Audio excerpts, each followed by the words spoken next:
Good morning and good afternoon, everyone. My name is Dexter Tilia, and I'm a lead analyst for technology and telecoms at Economist Intelligence, which is part of the Economist Group. It is my pleasure to welcome you to today's webinar, Agile Legal Teams Turning Change into Competitive Advantage. This is the third in a series of three General Counsel Insight Hour series, which are aimed at navigating the intersection between law, technology, and business. I would like to thank once again Thomson Reuters for sponsoring this event and the entire series. It is now critical, perhaps not even more than before, for legal departments to be adaptable and agile. A successful legal team will become a competitive advantage for many firms. How can legal departments drive a culture of innovation? And what are the main characteristics to become future ready? These are some of the questions and far more that we'll be looking to answer over the next hour. And I'm pleased to introduce the five panelists who will join me today. With us, we have Ellen Barraclough, who is Group General Counsel and Corporate Secretary at Smith & Nephew. Sapna Datta, who is Group General Counsel at Kingfisher. Michelle Lee, who is a former General Counsel at Pinterest and now a General Counsel at Residence at Wilson Sonsini. Nick Cranfield, who is the Chief Legal Officer at Sun Group. And Jason Heyman, who is the Director and Legal Product Specialist at Thomson Reuters. Welcome, everyone, and thank you very much for joining us today. Let me start with a question to all of you, just before we dig a bit deeper into our discussion. We have Agile Legal Team as part of a title to our webinar. So I kind of want to ask you, how exactly would you define agility when it comes to a legal team? Ellen, if I start with you. Sure, thanks, Dexter. I think in order for a legal team to be agile, you need to be embedded into the business and you need to have proximity to the business. You need to know and understand not only the business, but process, people, so that you can identify the competitive advantage and also structure and implement sort of legal strategy aligned to group strategy within the organization. I think, legal teams often struggle sometimes they identify risk, but maybe they don't, they're not as solutions focused as they could be. So I think another key ingredient in order to be an agile legal team is not just to identify the risk, but to focus on the solution. And then after that, I think it's all about asking how you can get there and how you can drive towards that solution, not whether you can, and offering the business options, which really demonstrates your agility aligned to not only what you're doing at the moment, but also looking forward, enabling the business to have flexibility and pivot in alignment with its strategy. So I think they're the three key ingredients I would identify, but looking forward to hearing from my co-panelists. Thank you, Ellen. Sabna, how would you define it? So I think for me, inherent in agility is this point around being able to adapt at pace to the needs of the organization and the needs of stakeholders. But I think what comes to my mind is I think there's a risk sometimes of that being interpreted as having to respond to everything. And that's not the same thing. So I think being able to strike the right balance of understanding what is high risk, high value, where it makes sense to adapt or pivot or be agile and move away from set priorities, and where actually it makes sense to stay anchored to what's already been agreed, I think is an important balance to get right. And to Helen's point, I think that does need a very clear, integrated understanding of where the business priorities are and where the legal priorities and risk is. And I think the second point for me is being comfortable testing and learning. I think it's very difficult to be agile if you see it as a wholesale shift from left to right. And actually, I think having the confidence and the ability to test different things, knowing that if you're moving at pace, not everything is going to work, and that within reason being okay, to me is the other sort of core piece. Thank you. We're already seeing kind of a scene developing, and we'll also go a bit deeper going forward. Michelle, if I wanted to ask you the same question, what would you say? So to me, agility is the capacity for a team to really handle challenges. So the analogy I always think of is a 6-year-old soccer team or a football team for some of our audience. When you think of that challenge, you place it before people, and when you think of 6-year-olds in football, they're all just running towards that ball and saying, that's the problem, let's solve it. And over time, folks develop skills as they become more experienced players, and that's the same case with teams. You have to have well-defined responsibilities for each of your team members and how to handle that challenge, and then experience for the team and how they work together to tackle the challenge. So it really is, getting a team to be agile, to me, means, making sure that everyone understands the role that they're playing on the team, and that they have experience in working together as a team to adeptly handle challenges in a way where they're not sort of, falling into each other as they crash and, run forward to chase that ball.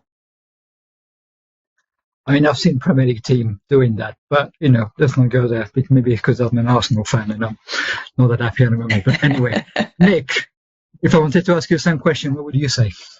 Well, I'm a Liverpool fan, so I probably shouldn't talk about that. But I've got three words. Yeah, exactly. 3 words to define agility: availability, nimbleness, and confidence. So availability is being there for the business when they need the support, not when you're ready to do it. That's very important. I think being nimble, by which I mean the ability to think and understand quickly, but also to move with quickness and lightness when you're touching the business, so you don't interfere with the rhythms that are existing there already. That's important. And then confidence. This is about, facing new and unexpected challenges that always crop up, and having the ability to inspire trust and reassurance within the business. So those 2 things: availability, nimbleness, and confidence. Sorry, 3 things. Thank you very much, Nick. And Jason, obviously last but not least, how would you define it? Yeah, thanks. So what does agility really mean for legal teams? It's not just about moving fast, right? Agility is about strategic responsiveness, the ability to adapt quickly and thoughtfully to change while maintaining legal integrity and alignment with business goals. I think that's really important. Agility and the agile legal team are future ready, right? So they anticipate the regulatory shifts, the geopolitical developments, operational risks. They don't just react. They look around the corners, and they need to be fleet of foot and flexible. And this agility is generally, in my book, powered by data-driven decision-making, leveraging legal technologies, streamlining workflows, flexible source models, right? Moving beyond ALSPs and regionally adapt outcome-based solutions. And most importantly, I think a growth mindset. Be curious, listen to feedback, and continuously learn as part of the team's DNA, I think is important, especially as we embark on this AI journey from a legal transformation perspective. Agility transforms legal to support functions into strategic enablers. It's how legal teams turn uncertainty into competitive advantage. Thank you very much, Jason. So we've seen kind of a few things you have in common. I think there's a few terms that we've heard from most of you in terms of, risk, being future ready, being kind of responsive, being adaptable, which is, and also looking at technology. So maybe let's dig a bit deeper in terms of would you drive that cultural innovation rather than resist change? Because some people, maybe some firm, will still be a bit wary about kind of moving forward and going forward. So do you kind of move on and make sure that you're adaptable enough as a firm or adaptable as a company to make sure that you do the right thing? Because sometimes even doing something might not be the right thing. So maybe let's start with something in terms of, we're talking about, strategy, business challenges, the thing you need to do internally. It's all about kind of meeting different needs and kind of understanding your pain points, I guess, to some level. So I would say maybe my first question would be, how do you do that? What do you do? What is kind of the first take you take? Like, okay, we're going to move, we're going to be more innovative, we're going to be more agile, we're going to be more adaptable. We all want to do that. They're all great, but how do you start? Is it about identifying those pain points? Is it about doing something else? So what would be the thing that you've done, in kind of example you would give in terms of the first step that you need to do? Maybe Sam, if I'll start with you. Sure. So I think the starting point, exactly as you articulated, is identifying what is the problem that you're trying to solve for. So innovation comes in lots of different forms. Sometimes it's more continuous innovation. So the function, for example, is already in a good place, well perceived by stakeholders, partnering well, strategic, and there are smaller improvements just as part of a culture of continuing improvement. Or you might be talking about a larger one-off change transformation or wholesale change journey. So I think if it's continuous improvement, the diagnostic is typically clearer. And I think having a clear legal strategy with a clear set of priorities, making sure that everybody understands what the goal is and how those continuous improvements help to achieve that goal is the starting point. I think if it's a larger scale transformation, so for example, at Kingfisher a couple of years ago, we designed a legal strategy and a set of priorities from scratch as part of our intent to help the function be more of a strategic partner to the business and help drive innovation in line with business priorities. So there we did a much deeper diagnostic and really took very broad input from within the function and outside the function of how we felt we were perceived today, what we were doing well, where we thought there was room for improvement. We thought about whether our vision was clear, whether we were all aligned on what impact we wanted to have as a function, and where were we on that spectrum in the eyes of ourselves and our stakeholders. And then using that, designed building block by building block components of where we wanted to get to under the umbrella of a broader strategy and vision. I think looking back, some of the key things for me in that journey, one was having a very clear diagnostic and taking the time. It's interesting because we were talking about agility, and agility often is associated with speed, but sometimes you need to sort of be patient and accept that actually you need to take the time to get the foundations right. So getting our diagnostic right took us a good 6 to 9 months or so, because my belief is that if the diagnostic is wrong, then you will end up in the wrong place. The second piece we did is we iterated that very heavily with lots of different stakeholders internally and externally. So we spent time with our executive committee and with a wide range of stakeholders to make sure that we got alignment to that goal. And then we also spent a very large amount of time with our own functional colleagues to make sure that everyone felt that they'd had input, that they understood what we were trying to do and that they were aligned to it, because ultimately it is the people who are going to make that change. The sort of reflection that I have on the process is, I think one of the biggest enablers is over communicating in the beginning, particularly where it's a larger scale change. Because I think my experience is by the time you're in a position where actually you can communicate what you want to achieve and why, you may have been on the journey for a very long time. And so you might feel ready to start moving, but actually it's really only the start of a journey to get inputs and help others come along on that journey. So I think over-indexing on that to make sure you've got the right buy-in and the right alignment then allows the function to take the lead in implementing that change and that innovation, and feel ownership and empowerment for it, which is ultimately how you will have the most impact. That's interesting in terms of that, I guess, dichotomy between agility and speed. You know, when people say you're agile, you already expect something to happen very quickly. But if you do things too quickly, you're more likely to fail than not. So it's about finding that right balance. Michelle, what kind of example would you give in terms of, you know, taking the first steps to make sure that you become that new agile legal team within a company? So one of the examples that I can think of now is, you know, how legal teams globally are approaching innovation with respect to AI. So, you know, there are dozens and dozens of tools available on the market. There are foundational models that companies often have that are accessible to them. And sort of, you know, a lot of leaders can go to their teams and say, look, we expect that you will be, you know, nimble and agile in how you're adopting to new technology and new innovation. And then everyone in the legal team kind of looks at each other and says, yeah, this is a great idea. But what next? What do we do? How do we take these steps? And I think a piece of it is what Sapna said with respect to empowering teams to make it clear who owns what aspect of innovation within a legal team. But it's also sort of, setting quantifiable goals for a team. In tech, we have a saying of you can only move what you have the ability to measure, and going to teams and understanding, what is the current state of where we are with respect to our time for reviewing agreements, how quickly we respond to inbound, and then thinking through, how do we change that? How do we move the needle? Setting aggressive goals, and then working through, how do you adapt technology in a way across the legal team that allows you to meet those new aggressive goals. So I think there are multiple components with respect to goal setting, team alignment, but also education, helping teams understand the capacity for new technology to really assist them in their work and to move their workflows, far more quickly.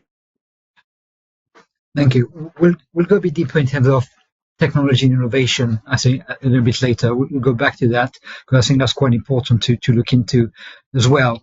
Ellen, if I wanted to ask you the same question in terms of kind of the first step and the first thing to consider, what would be the thing that you would highlight?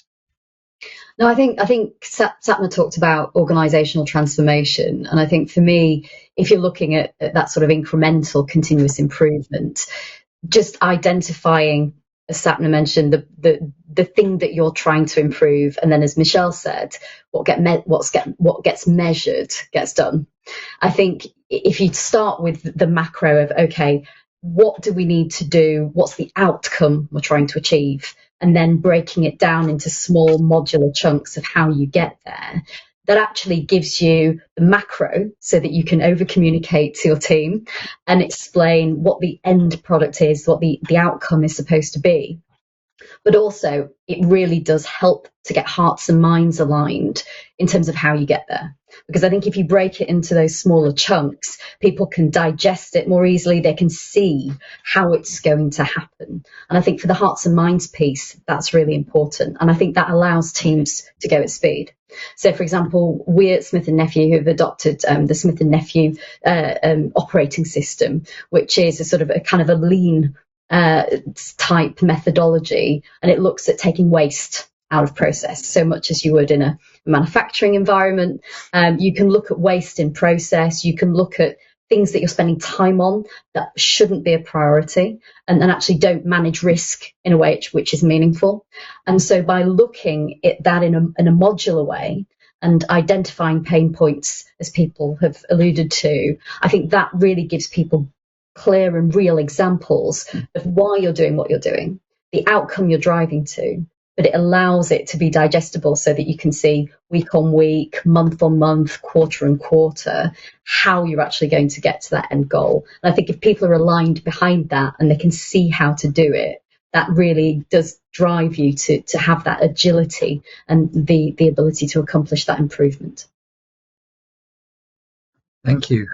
Nick, what do you think needs to be done in order to become an agile team? Yeah, thanks. Well, lots of excellent comments already, and sort of reflecting on them. I think one of the things I would say is that, particularly within legal teams, what you need to try and shift first is a bit of a mindset situation, because lots of lawyers or people that work in legal teams tend to over-index risk because that's kind of their job, is to look out for that and to try and minimize that. When you're trying to drive change and innovation, that's particularly unhelpful because people will always be nervous about something which is new or slightly unknown, and will try to kind of back away from that and potentially kind of over-plan, over-prepare, so that you spend months and months engaging with people, trying like testing stuff. And at the end of the day, in my experience of doing this, particularly when you're introducing like workflows and technology, things go wrong anyway all the time in the live environment. And actually, what's more important, and both, people have said this a lot, the communication is like reflecting on the fact that when you do something, it isn't going to be perfect straight away anyway. It's more important to be able to change quickly, to get feedback and to change those systems so they are working for the customer, because actually then people experience change. And to try and get over that fear of failure, in my experience, like dealing with the business as the customer and the client, they don't expect everything to work all of the time because, when they're dealing with their external customer clients, things go wrong there all the time as well. And it's not so much avoiding the mistake or the failure, it's how you respond to that. That's what like builds your brand and creates that trust and loyalty. And it's the same internally. So it's trying to get people to kind of step over that fear, not to over-index the risk of what can go wrong, be realistic about it, keep it in perspective, and have that mindset where actually if something goes wrong, that's an opportunity because you can understand why it went wrong, why didn't that work for your internal customer or client, and how can you fix it in the future, and then being kind of open and transparent about communicating that. And that really builds kind of trust in the change process because people will see that's how your team is responding and reacting. And if you can build that up very quickly, then over time, that generates a lot of trust in in future transformation that you want to do. Thank you.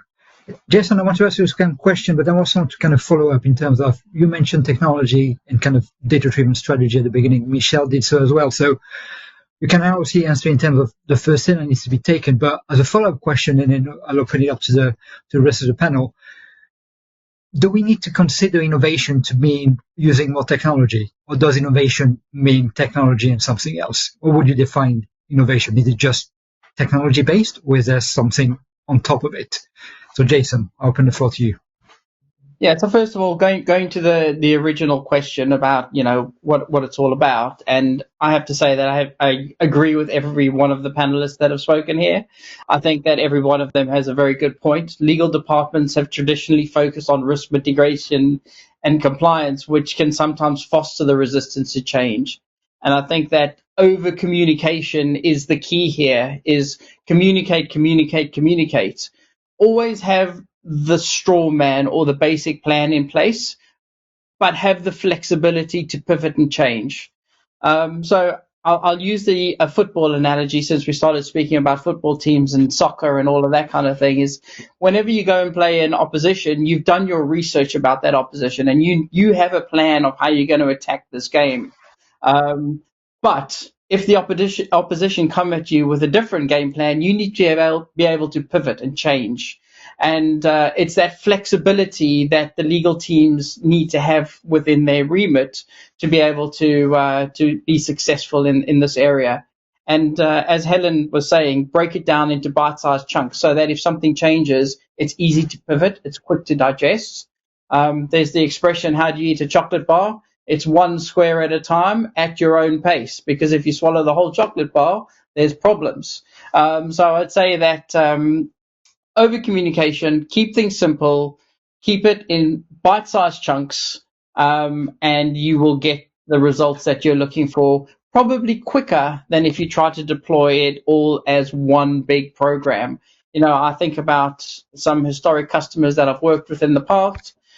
They deployed their solution at the same time. One went down the bite-sized chunk route, one went down the fully blown route.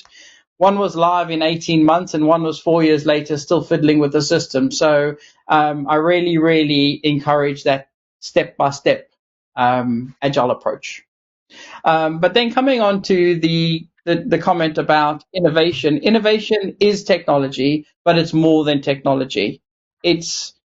Technology is one part of innovation. How teams change, how they adapt, how they respond, can be a lot of different things. Technology can be one part of what makes a legal team more efficient and more innovative. Understanding what the customer's needs are and how you change your organization's infrastructure and processes is another. So I think that there's various different things that feed into innovation, not just technology. But I'm keen to see what the other panelists think about that.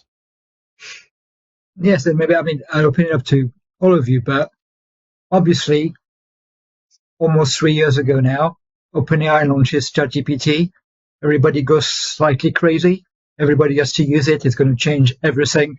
And then we're kind of 3 years on. It does a lot of very good things, but it is nowhere perfect, or it is not magic either. So I guess my follow-up question would be in terms of, do you see kind of that push coming from other parts of the businesses basically saying you need to use more technology because we want to be known as a technology-ready company and things like that? And or do you kind of implement those things knowing that they can be useful, but they're not perfect? So what do you do with them? And I guess, what are the things that you found them to be the most useful for? Yeah. So just to add, go ahead. Yeah. Jason, go ahead. Sorry, just to add one other point there before the other panelists jump in here is it's knowing when to use the right tools at the right time, right? So if you think about AI as just another input device into your world of how you work today, you've got a mouse, you've got a keyboard, you've got speech recognition, and AI is just another tool. There are some tools that will be quicker to use AI, some instances that is quicker to use AI. Sometimes it's quicker to use a mouse, sometimes it's quicker to use a keyboard.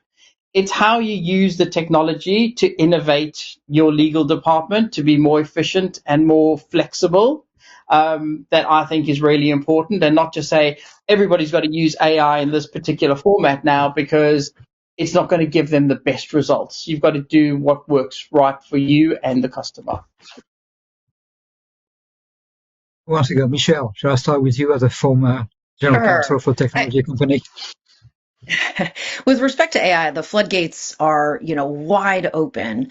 I think in certain sectors it might be a little different, but within tech, the folks leading the charge are the engineers, the product developers who are using, AI for their coding, their product development, quality control, getting feedback and opinions, debugging. I mean, AI is used in any number of ways. And like Jason said, it is absolutely a tool. And for folks who are thinking through, how to take their teams, how to take their own work to the next level, being able to use AI as a tool is really critical. I've seen it used in any number of ways. I mean, at this point, we've seen it in, contract review assistance, evaluating your corporate risk factors and comparing risk factors across a sector, litigation speed, finding key documents, creating timelines in a way, that's far faster than what you used to be able to do. All that being said, we all know AI is not perfect. It is certainly a tool, and it's sort of only as good as the operator. Is your team capable of querying AI in a way that's advanced, or is it, is your team sort of using AI in a way that's sort of at that beginner level, which is a little bit more prone to errors? So for folks who are leading teams, I think it's incumbent upon us to make sure that our teams are getting the right education about how to use AI effectively as a tool and to get really, sort of optimal results and outcomes. I am so happy you're saying that AI is not perfect, because sometimes I feel as a tech analyst I have to fight people to convince them of that. So thank you very much for that. Nick, how have you been kind of using those new technologies going for in the last few years? What have you found for them to be the most useful in terms of the work that you do?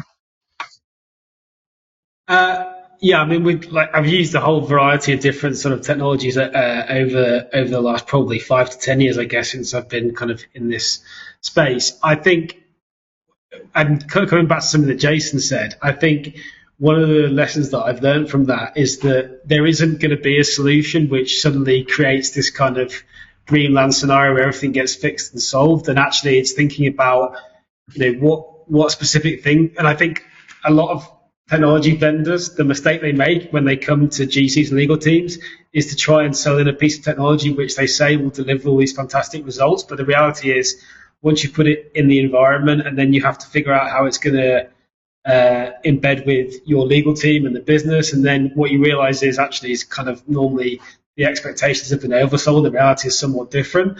So I actually think, in a way, some of the best things that we've done have been, reasonably kind of low tech. So, building kind of a portal or kind of an ability, a legal front door, just using like SharePoint with the ability that all of the business to kind of engage with that and find, just simple stuff like creating an easy way for the business to access the control template documents that you want them to use is really, really important, because actually, if you do that and the tool's reliable and accessible, people will start using it, and then you find you have a lot fewer issues where people are using the wrong documents across the business. So that stuff's really quite, it's relatively simple to do.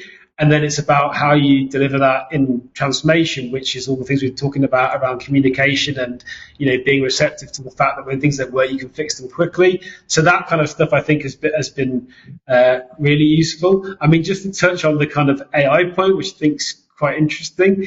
One of the advantages that the legal team has, I think, and that I've experienced over the last 3 years is, first of all, there was an immediate kind of rush that I experienced for people. The business was desperate to try and start using AI, and it was the thing that everyone must do. Over time, I think people also, they came to realize it wasn't perfect, but people also came to realize some of the risks that might be involved in the use of AI.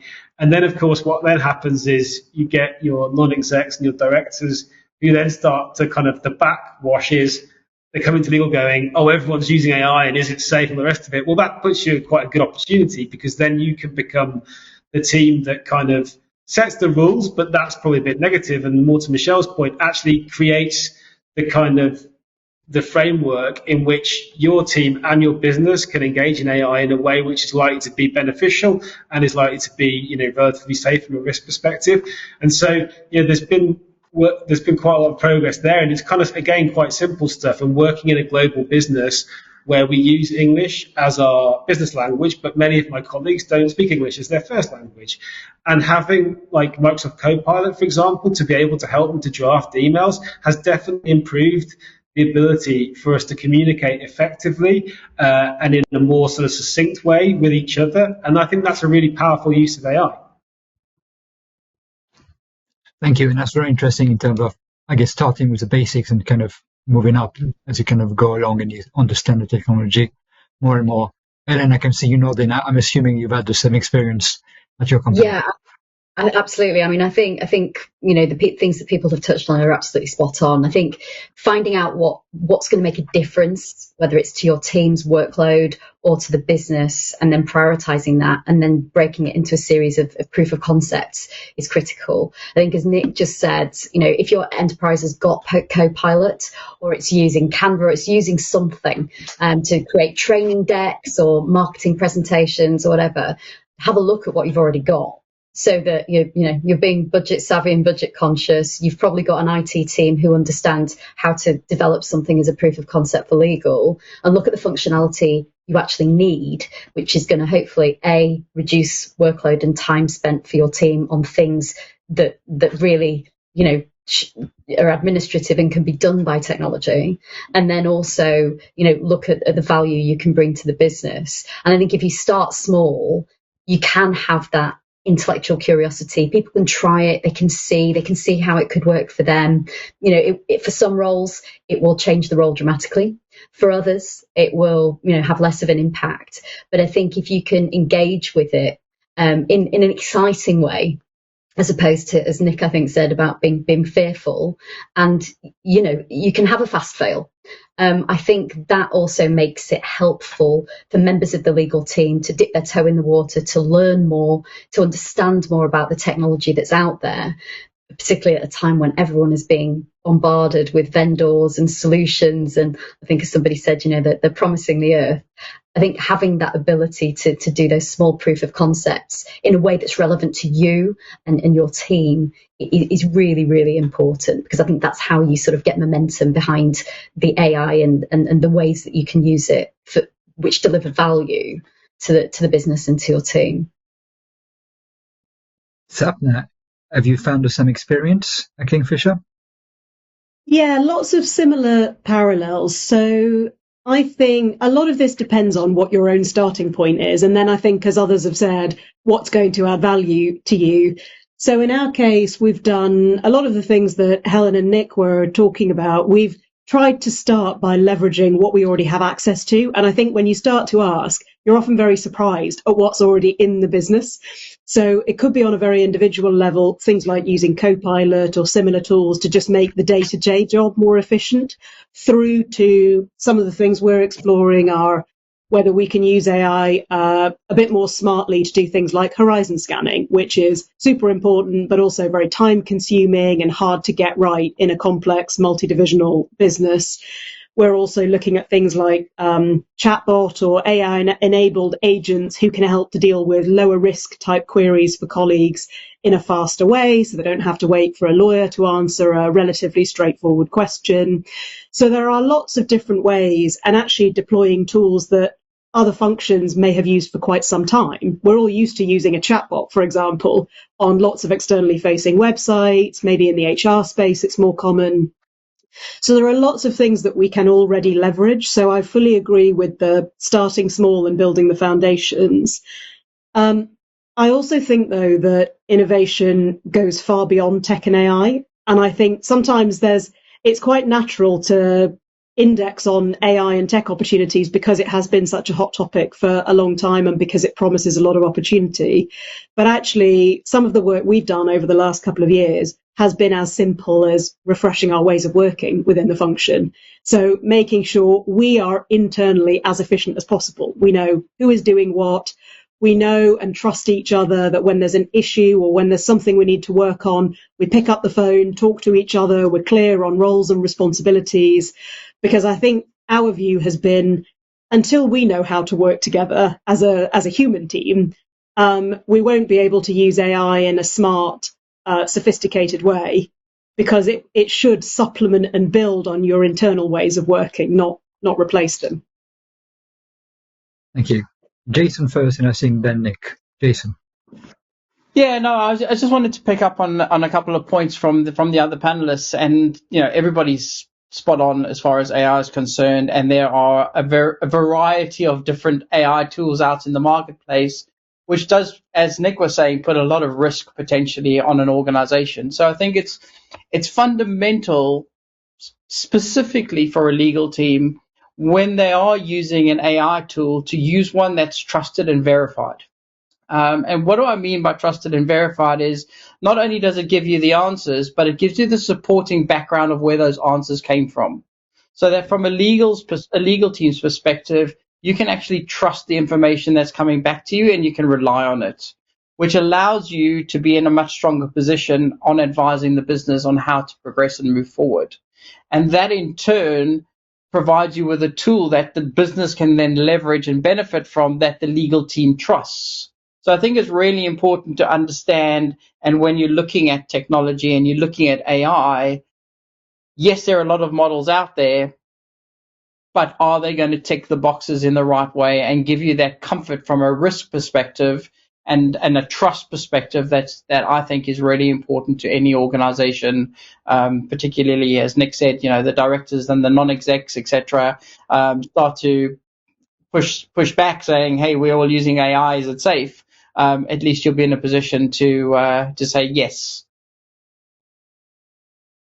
Nick. Thanks. Yeah, I just wanted to pick up on what Satma said was really resonating with me, and that obviously we're talking about technology and AI, but innovation is so much more than that. And unless and until the robots take over, it's not really, the law is the easy bit. It's the relationships and dealing with people that's the hard bit, and it will continue to be.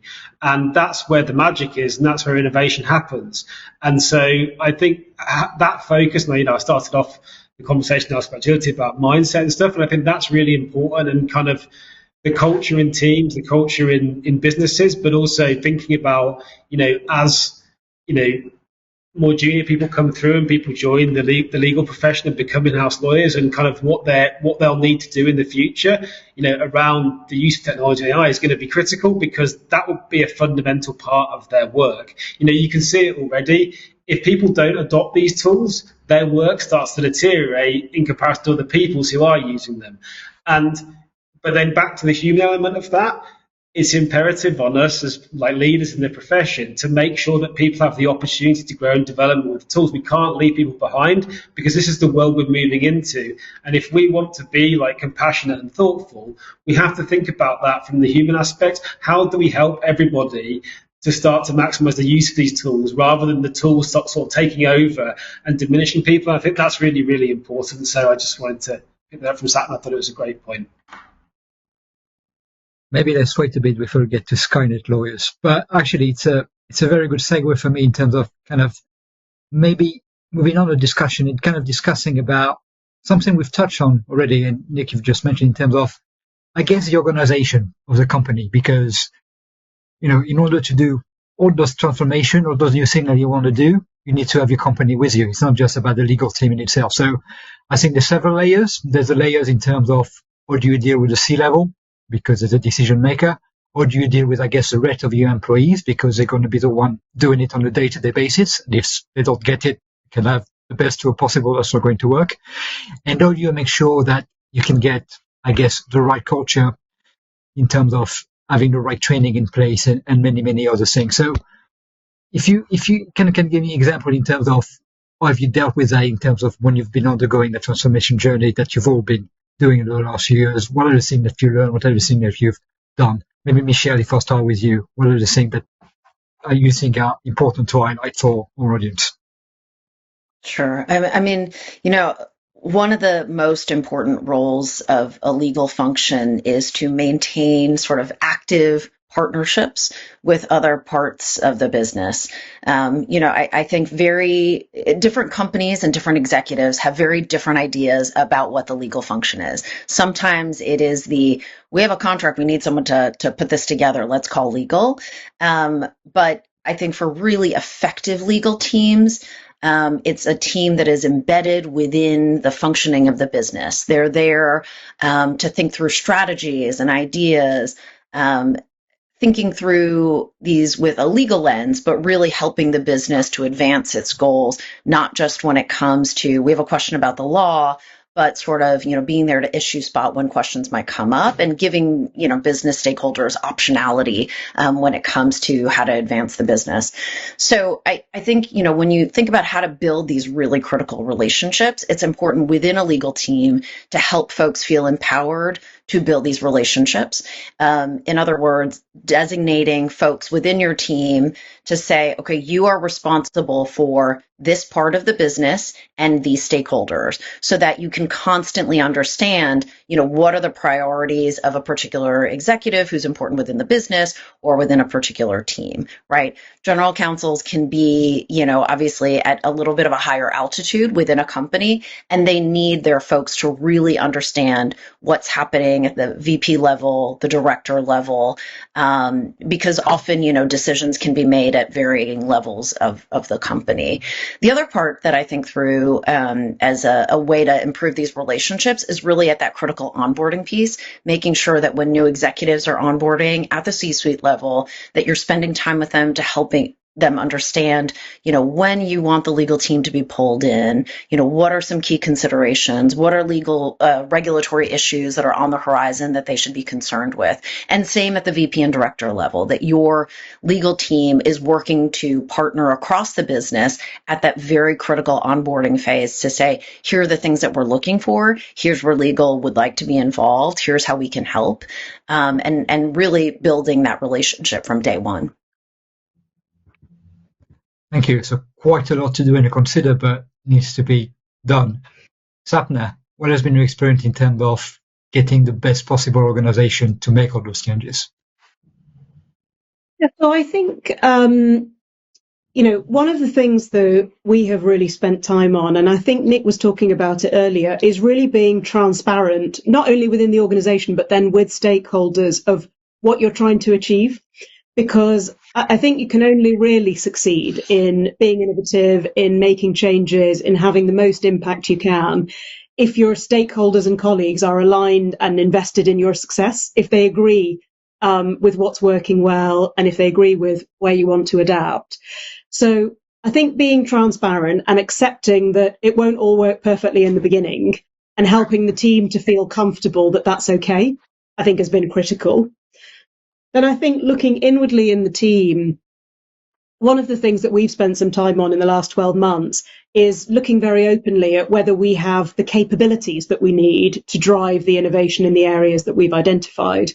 So I think it's easy in a sense to come in with a vision or a direction to say, here's where we want to be.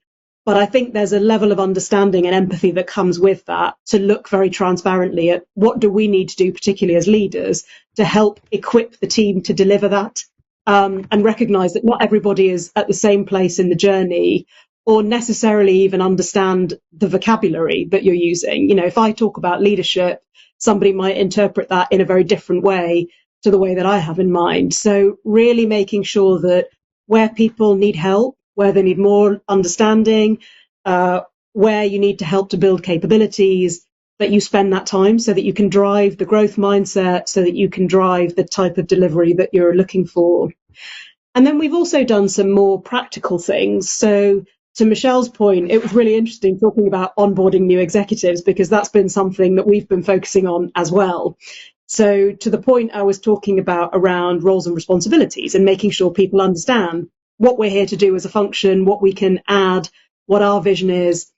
We've spent some time thinking about how we can deliver a consistent, clear, easy explanation to stakeholders of what we're here to do, how they can work with us, how we can add value. And that's been everything from defining our own vision and narrative through to building little tools like a playbook, for example, that we can use consistently with new joiners, with executives, to help them understand who we are, what we do, how we can help them. So we've done some small things like that that we hope are going to set the foundations for how we work as efficiently and productively as possible with our colleagues. Thank you.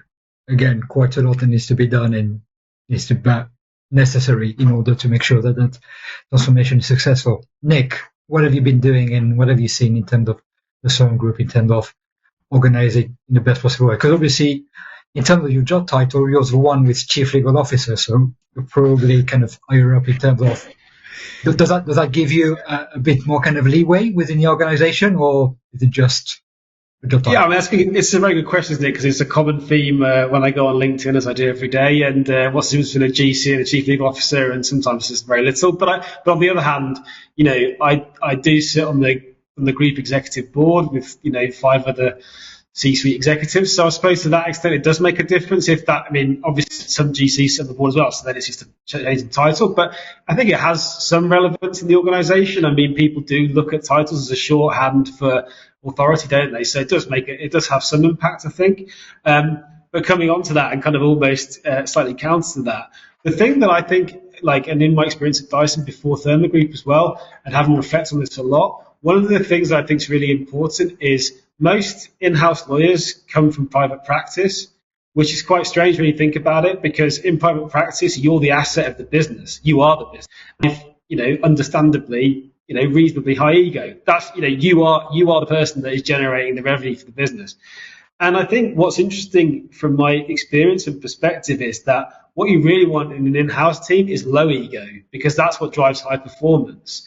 Because it's not about you or the law or what you want to do. It's about how can you get behind whatever it is that your business wants to do, whatever that particular customer or client you're engaging with that day wants to do, and subordinating yourself to that overall vision and goal. And actually, in general, private practice lawyers are terribly bad at that because they're completely unused to doing it. So finding a way to articulate that in a way which doesn't sound too offensive to people and they can engage with, and making them realize that is very important. And I think once you get to that point where people have that mindset, it takes a while.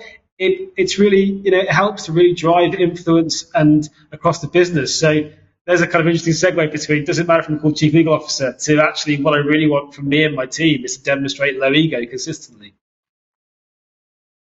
Helen, what have you seen at Smith & Nephew? I think high performance and driving that high performance culture that Nick was talking to comes from alignment and connection to purpose. I think at Smith & Nephew we put products inside people's bodies. That's a huge responsibility, but it's also a huge privilege. And when you see the impact of what your products do every day to improve patients' lives, to support our customers, that's huge. And I think having people connect with that purpose, that is seeing something bigger than yourself. So whether you call that low ego or there's a sense of humility, looking at a purpose that is so much bigger than you, I think that can drive alignment in the team. I think it drives performance. And when you're talking about having the legal team being agile and sort of turning change into competitive advantage, if everyone is aligned behind that purpose of really improving lives of patients, improving products, improving the way in which you deliver for customers, getting closer, being easier to do business with, I think that's a really nice language, which can then drive high performance, drive agility, and then also, I think, as a number of people have mentioned, drive resilience. So if you don't get something right the first time, whether it's an AI proof of concept, whether it's a part of your transformation as a legal team, or something else, just having the ability to sort of say, okay, why was that not successful? What could we do differently? What should we have done differently? And creating an environment where using the opportunity of maybe a failure is actually success in itself, right? You've learned something, you've done something differently, and so I think that can also help drive high performance. I think to everyone's point, where we are still going to need people coupled with AI, and I think giving them the confidence, as we've said, to use the tools, to learn, to develop, to have customized development plans, to know where AI can help them, but where they are still going to need to be the trusted advisor, and also where it can help to reduce administrative workload. I think that's the piece that can really help to drive agility within legal teams and also within wider organizations. Michelle, you wanted to intervene? Just on the comment about sort of, how we think about coaching high performers, I think often when we think of the law, we think of practice areas and we think of high performing leaders within a particular practice area. But I think one of the things that I've found to be effective in developing agile legal teams is coaching as a team. So thinking through when you have legal issues that come up, not just in the content space, but maybe it's the content, copyright, privacy, maybe some data crisis situation, all wrapped into one, and how you coach your teams to work together to handle these types of complex situations, so that they can start to so that leaders can lean on each other for learnings. Often we all have our strengths and weaknesses, and when you coach people as a team versus as individual performers or even just leaders of other teams, I think you really help to build that cohesion, and help your team to gain the practice cycles needed to really handle crises and big challenges as they come up. Thank you. And Jason, I'm going to ask you some question maybe from a different perspective in terms of the clients that you have. Where have you seen, do you feel kind of the best organization for them to be using these tools to become more innovative, become more agile? What would you say are the key takeaways that you've seen from your perspective? Yeah, I'm going to touch on a couple of points that Satna, Helen, and Nick raised a little bit earlier on. Is the technology is there as an enabler. It's not there as a replacement, right? If we get into a position where technology is making the decisions for us, then we really are in a dark place, and it's time to close the curtains and lock the doors.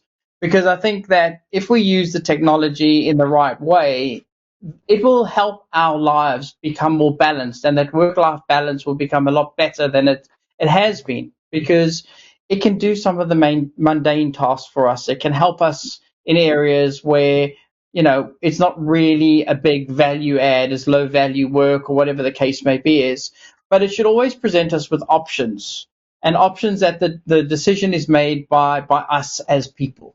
And that's why technology will never take over from the people. But I think, listening to everybody and how they're talking and looking at our customers and how they've been working, I think the agility and the information coming down from the top, so the support from the executive, is fundamental to success. The ability to fail fast is fundamental to success. Fail once, yes. Fail twice, okay. Fail 3 times, we've got a problem.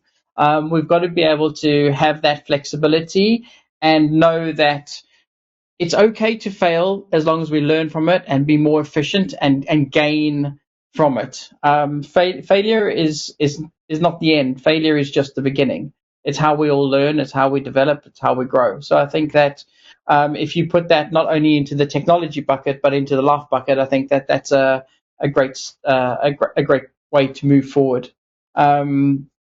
But I do think that we need to take innovation, technology, with some seriousness, right? Because it is growing at a rapid rate, and we need our teams and etc. to be on board so that we can drive forward. I mean, it's almost a perfect segue because we've got a few minutes left, and the more I've been kind of hearing you all speak, there's kind of two terms that have come quite regularly. One has been failure, and one has been flexibility. We can call him the two Fs if you want to. So one, do you agree that this is kind of critical, that you need to learn to fail because nothing is perfect, and you have to be flexible because, again, nothing is perfect? And if you were, maybe because we've got a few minutes left, have, I guess, a third term that you want to leave the audience with, it doesn't have to start with F. It can be something else. I mean, if you want to do 3 Fs, you can, but I won't force you. What would it be? So maybe just kind of quick going around the panel, maybe starting with Michelle this time. Sure. Failure, but with scaffolding. So, helping teams to embrace failure in sort of the right circumstances and testing new technology, but not in sort of botching the multi-million-dollar, contract that you really need to have happen for the business. Flexibility, certainly, and helping teams to understand how to adapt to change. Sometimes companies deal with crisis every day. When I was at Twitter, we had, sort of a dozen crises every day that the legal team had to respond and react to. Not all companies are like that. And so if you're at a company that does not have that frequency of crisis, creating situations where you're doing the tabletops where various teams have to work together helps them to sort of build that flexibility muscle that they'll need when the real crisis comes. And do you have a third term? I think they, and will to learn. That's not one word, so it's not quite That's fine. so neat. But I accept it. The will of the team and folks to continue to learn and grow together, I think that's just critical for a great team. Thank you, Michelle. Nick. Yeah, I mean, I again, sort of echoing what Michelle said, I think failure learning to fail is about gaining perspective and proportionality. And that's different in different organizations and for different people, right? Because in some organizations, a £10 million failure is such a big deal. In some organizations, that's the end of the business. So getting people to understand that and recognize that is really important throughout the whole team. And if you're in a big team, all the way down to the most junior level, because otherwise people focus on the wrong things, they get too stressed out, and it is too difficult. So you have to understand what that means, and it means different things for different people, different organizations. But yeah, that's really important. Of course, I agree with flexibility. And then just to echo something that Jason said in my third one, which isn't an F, but I'm going to say like conscience. And I think this is where GCC officers have a really important part to play in the expansion of technology, because normally we're sitting in places in the business where we should be holding our business to account to live up to its values and its ethics. And part of that is usually companies say they want to put people first and improve the human experience. I mean, there are very few companies saying they want to be evil. So I think it's important that as a group of people around the world, as a community, we hold our businesses to account to actually deliver on that. Because Jason's optimistic, and I love the optimism. But we've been here before. The Industrial Revolution was supposed to create an environment where people had to work less. It did not happen. And, this is another revolution. And there's an opportunity, but we've got to grasp it. And the legal community play a really important part in trying to hold our businesses to account to deliver what could be a tremendous move forward for the human experience. Thank you, Nick. Sapna. So I agree with everything that Michelle and Nick have said around both the importance of learning to fail well and to be flexible. The only thing I would add on all of the sentiment around the importance of failing is, I think, first of all, taking risks on the right things is important. It's a little bit of the scaffolding, I think, that Michelle was talking about. Make sure you're taking risks on the things that matter and that will really move the needle if they do succeed. And I think, importantly, in my mind, I think a lot of lawyers, particularly those of us who are a bit more type A personalities, are kind of wired to make things succeed. And I think it's important in this sentiment to know when to move on, to have the confidence to be able to say, okay, this is not working, it's time to pull the plug, and not have that kind of investment paralysis of I've started, so I've got to finish. And knowing when to move on is kind of easier said than done sometimes. So I think that's quite an important piece. The only build I would say is, as a third term, is just be curious. So we have a set of leadership behaviours at Kingfisher, and one of them is curiosity, be curious. I think inherent in all of this, inherent in being able to be agile, flexible, to take risks, to want to learn, is this desire to be curious and find out more, and experiment a little bit. So that would be my build. Thank you, Sapna. Helen. Thanks. I mean, I think everyone's sort of summarised and summed up really well.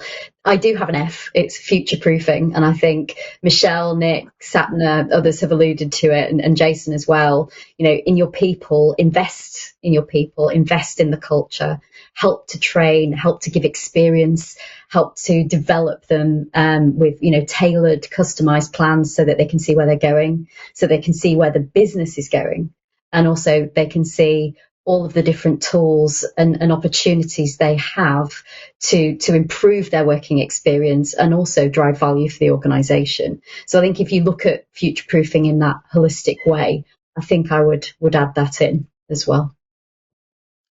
Thank you. Gold star for you for picking an F. Jason.